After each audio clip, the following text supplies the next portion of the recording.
गौर कलिया हम व्यास मुन्ना सिंह तूफान आज जगदम्बा स्टूडियो के माध्यम से एक बड़ी सुंदर प्रसंग लेके आयल बनी जौना प्रसंग के शीर्षक बा सती मोह। यह कथा के बहुत लोग आवल बहुत लोग बजावल, लेकिन ये कथा कुछ अलग हट के बा और सब ध्यान दी।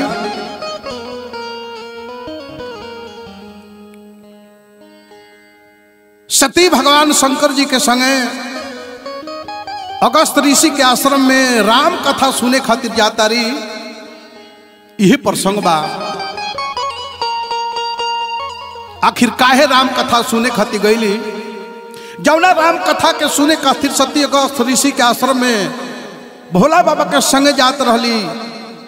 भोला बाबा भी वो कथा के चाहती तो सुना देती, लेकिन भोला बाबा वो कथा के सुनावत नहीं थी। खुद सती के संगे लेके अगस्त ऋषि के आश्रम में जातनी। काहे? यही के कारण हम गावे जा रहल बनी। एक समय बट वृक्ष के नीचे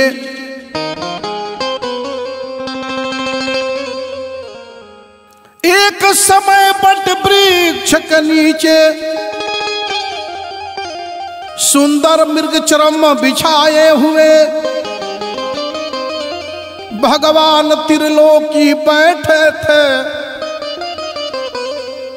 अनुराग समाधि लगाए हुए उसी समय शिव के मुख से निकला, जय हो जगपति तपावन। पास में सोती बैठी थी, सोचने लगी कौन है मन भावन। सती माता के मन में इस संदेह होखे लागल कि यहाँ के दुनिया के मालिक हैं त्रिदेव हैं, सभी यहाँ के महादेव कहेला। तमाम दुनिया के लोग यहाँ के नाम के जाप करेला। ओम नमः शिवाय, ओम नमः शिवाय, बोल बम बोल बम। पूरा संसार यहाँ के नाम जपेला। आ यहाँ के आज अपना मुख से राम राम शब्द के उच्चारण करतनी। आखिरी राम हो? सती के मन में इस संदेह उत्पन्न हो गई। सती भोला बाबा से कहली कि सरकार अभी जो अपना मुख से राम राम शब्द के उच्चारण कैनी हो, ई राम के हो हम जाने के चाहतनी। बताई बताई, अरे बताई बताई हो बताई। धर्मेंद्र बाबा तनी राम जी के महिमा सुनाई।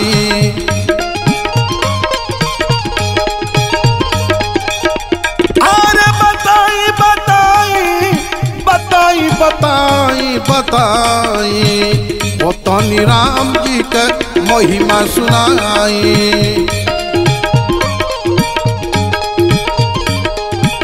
ओ तनी राम जी के महिमा सुनाई।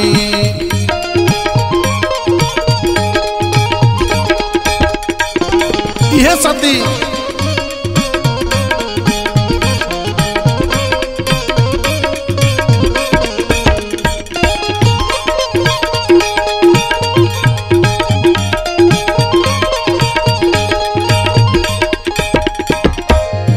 सती भोला बाबा से कहतरी, काहे लगी रात दिन धरिल ध्यानवा।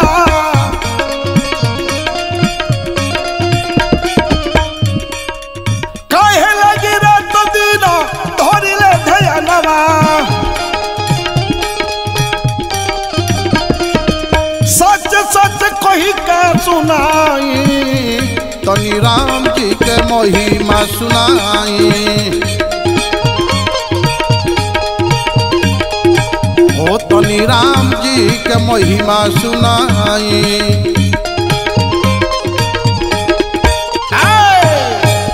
भोला बाबा कहनी के सती तू तो हमरा मुंह के बात छीन ले,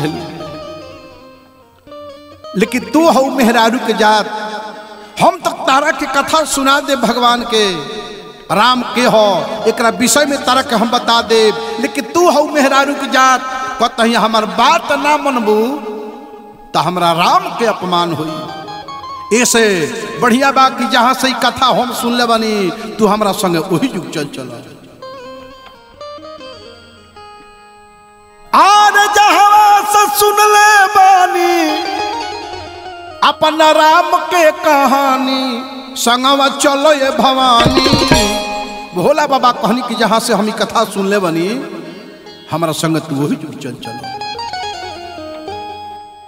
आर जहां से सुन ले बानी अपना राम के कहानी संगवा चलो ये भवानी। सुनी हो कुंभ ऋषि के जुबानी संगवा चलो ये भवानी।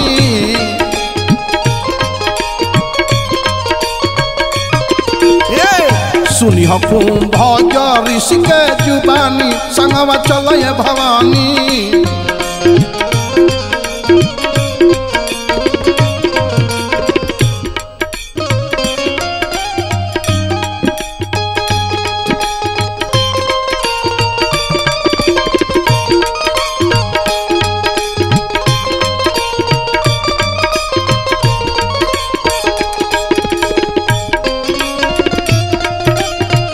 जय हो जय हो।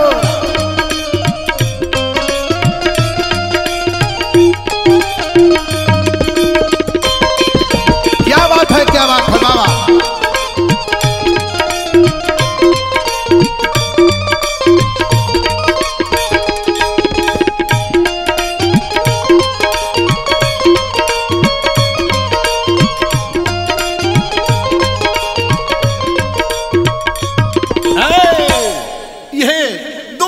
चल दी हम लोग कुंभ ऋषि के आश्रम में भगवान की कथा सुने खातिर।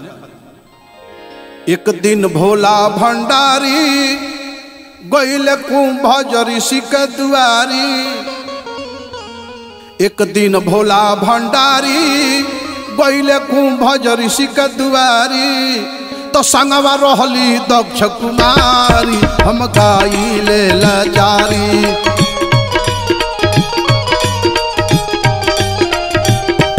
संगवा रहली दक्ष कुमारी हम गाइले लाचारी।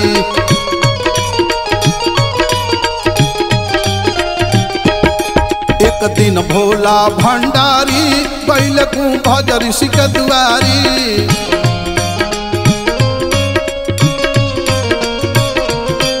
एक दिन भोला भंडारी गइल कुंभ ऋषि के दुआरी।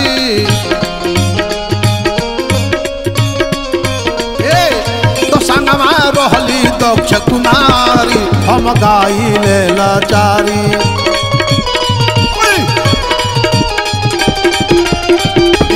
संगवा रहली दक्ष कुमारी हम गाइले लाचारी।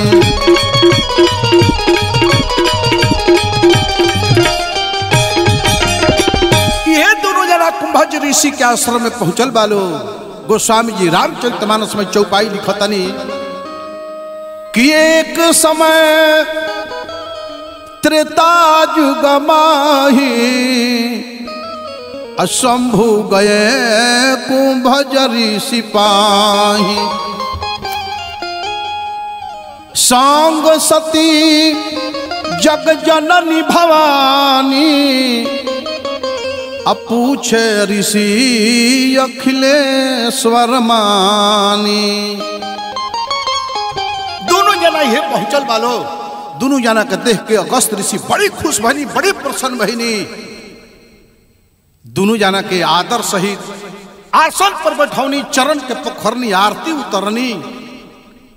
ये बात देख के सती के मन में संदेह हो गई कि हम तो जननी के राम कथा सुनावेला केहू बड़हन आदमी होई, आई तो हमनिए के सेवकाई करता रहे। ये का कथा सुनाई है जे हमनी के सेवा में लागल बा, वो का राम के कथा सुनाई।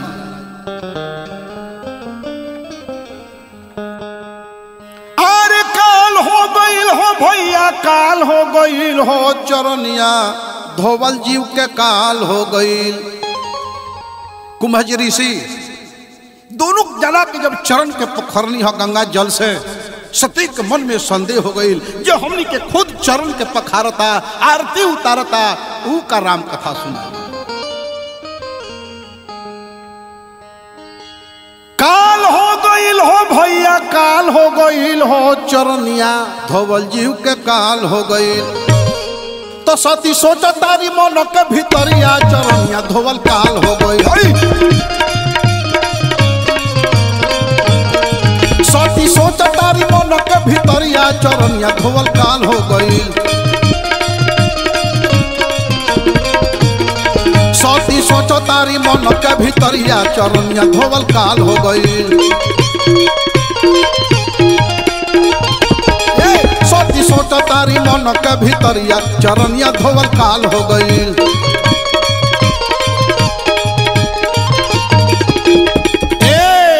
सती के मन में संदेह हो गई कि का राम के कथा सुनी है, हमार आइल व्यर्थ हो गई।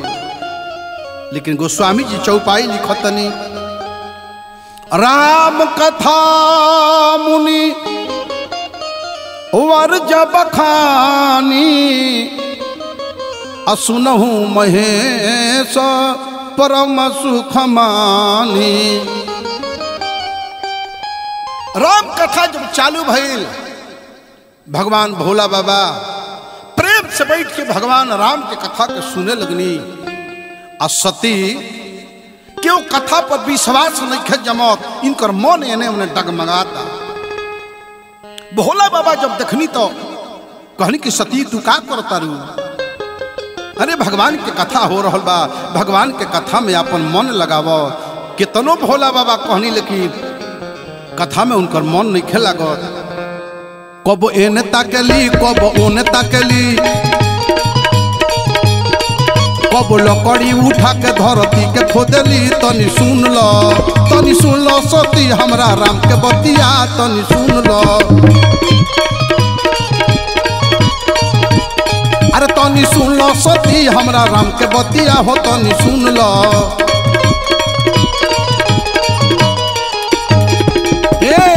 भोला बाबा कहतन कि सती अरे भगवान की कथा होता हो, भगवान के कथा प्रेम से सुने के चाहिए। अब तू लकड़ी उठा के धरती के खोद तारू। आज भी मेहरारू लोग का अंदर ही लक्षण पावे जला। चार गो मेहरारू लोग जब एक लगे बैठ जाई तो में से एगो कोनो मेहरारू रही जाओ लकड़ी उठा के धरती के लागे ले खोदे लागी चिचीर पर।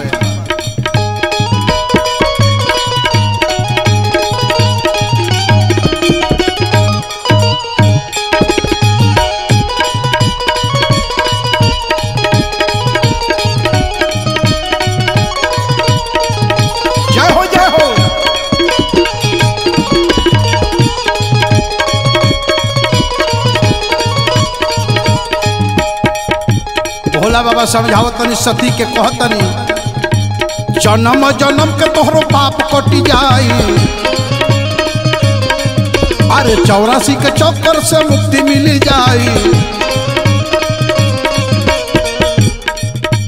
अरे जन्म जन्म के पाप तहर मिट जाई हो। जौन है बार बार तू आवतारू आ जातारू एकरा से तहरा मुक्ति मिल जाई। अरे जन्म जन्म के तोहरो पाप कटी जाई। अरे 84 के चौकर से मुक्ति मिल जाई। तनी सुन लो सती हमरा राम के बतिया हो तनी सुन लो। तनी सुन लो सती हमरा राम के बतिया तनी सुन लो। तनी सुन लो सती हमरा राम के बतिया तनी सुन लो।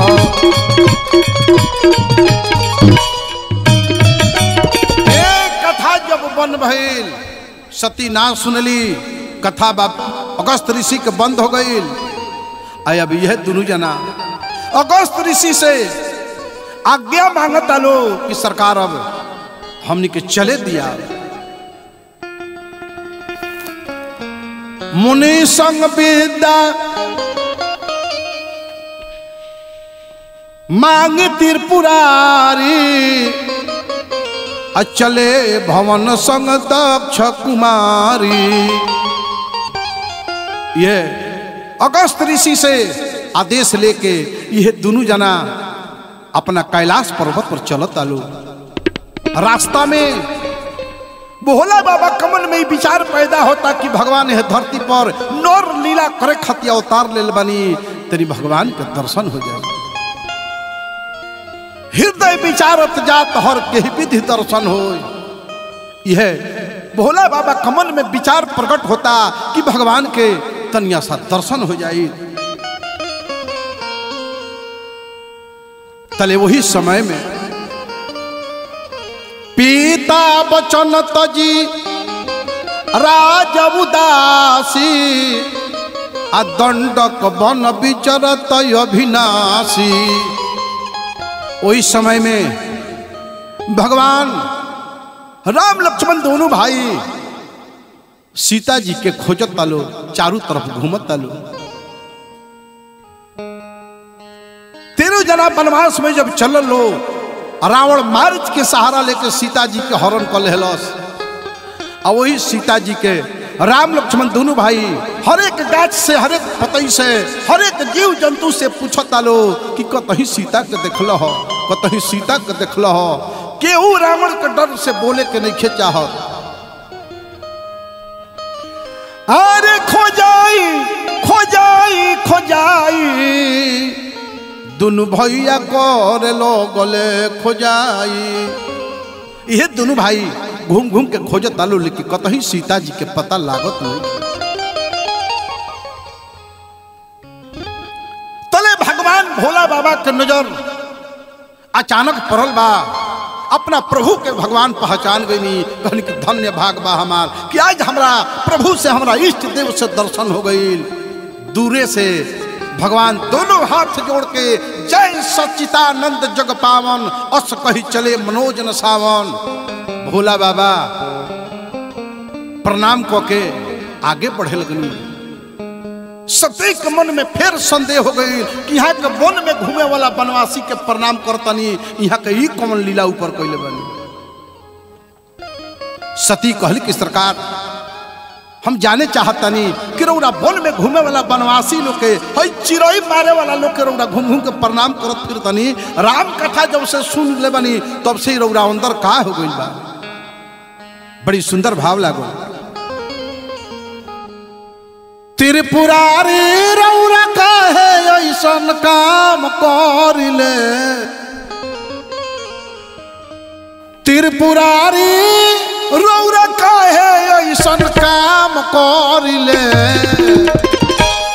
सब कर मालिक हो के करा के प्रणाम करिले।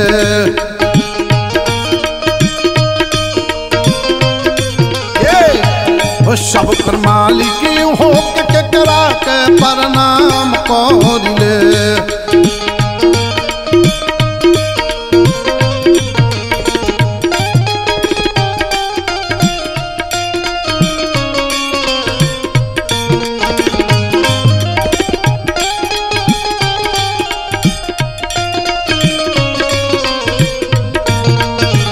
जय हो जय हो।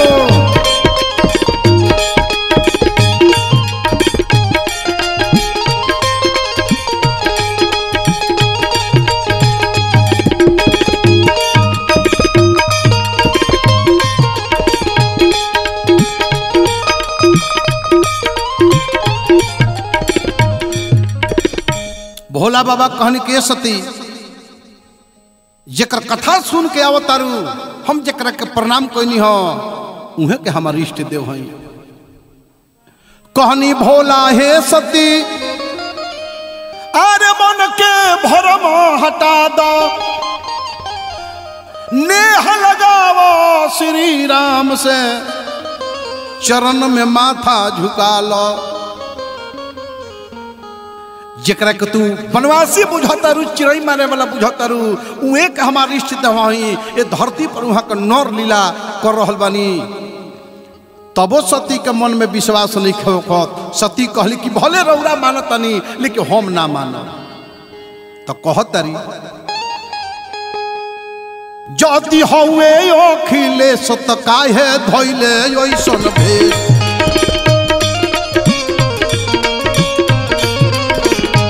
जब परमेश्वर हुए तो कहीं मालूम नहीं है कि हमारा औरत के हरण कैले बा, के चोरा के ले गई बा।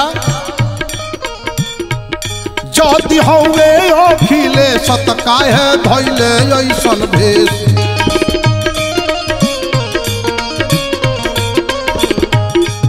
एगो ब्राह्मण हर इनका के सम्मान करिले,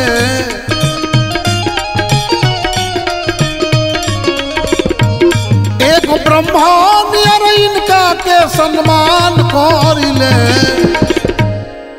कहले कि एगो ब्रह्म के समान और इनका के आदर सत्कार करतानी, लेकिन हमारा नहीं के बुझाते ई ब्रह्म होंगे, ई परमात्मा होंगे, ई वन में चिड़ई मारत रहे घूम घूम के। ब्रह्म रहते परमात्मा रहते तो इनका खुद मालूम रहित कि हमारा औरत के कि हरण कैले बा, के चुरौले बा, ऐसा नौबत न आई बने बने घूमे के। भोला बाबा कहन करे सती हमार तू बात मानो, हम का कहतनी, दुनिया सब केहू झूठ बोल सकता, लेकिन हम झूठ नहीं बोल सकते। अरे जे करा के मुनि लो अल लगावे रोज ध्यान उहे राम होवे। जेकरा के जन्म जन्म से लोग तपस्या में लीन रहेला, हजार वर्ष लोग तपस्या करेला, अरे उहे के राम है। अरे जेकरा के जोगी लो लगावे रोज ध्यान उहे राम होवे। अरे तो जेकरा के जोगी लो लगावे रोज ध्यान उहे राम होवे। अरे जेकरा के जोगिलो लगावे रोज ध्यान उहे राम होवे। हमहु जपी जेकर नाम उहे राम होवे। अरे हमहु जपी जेकर नाम उहे राम होवे। ए सती उहे के चलते शिव बाड़े न तो कहिए 100 हो गई रहते। जब ये धरती पर अत्याचार बढ़ेला तब तब परमात्मा के अवतार होला ये धरती के भार हल्का करे खातिर। जब जब होला धर्मा के हानि, अरे बाढ़े असुर अधमय अभिमानी। अरे जब जब होला धर्मा के हानि, अरे बाढ़े असुर अधमय अभिमानी। अरे जब जब होला धर्मवा के हानि, बाढ़े असुर अधमय अभिमानी। तब तब दुष्टन के करले तमाम उहे राम होवे। अरे दुष्टन के काम या के करले तमाम उहे राम होवे। हमहु जपी जेकर नाम उहे राम होवे। अरे हमहु जपी जेकर नाम उहे राम होवे।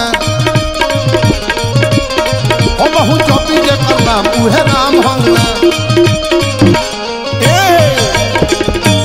भोला बाबा सती के समझाओ तनी कि सती तारा मन में अगर ज्यादा संदेह बा तो खुद जाकर परीक्षा ले लो। जो तुम्हारे मन अति संदेह हूं तो किन जाई परीक्षा ले हूं। तू खुद जाकर परीक्षा ले लो, तारा खुद विश्वास हो जाई। कहानी हमारे ही गुरुकतिया। अब दूसरा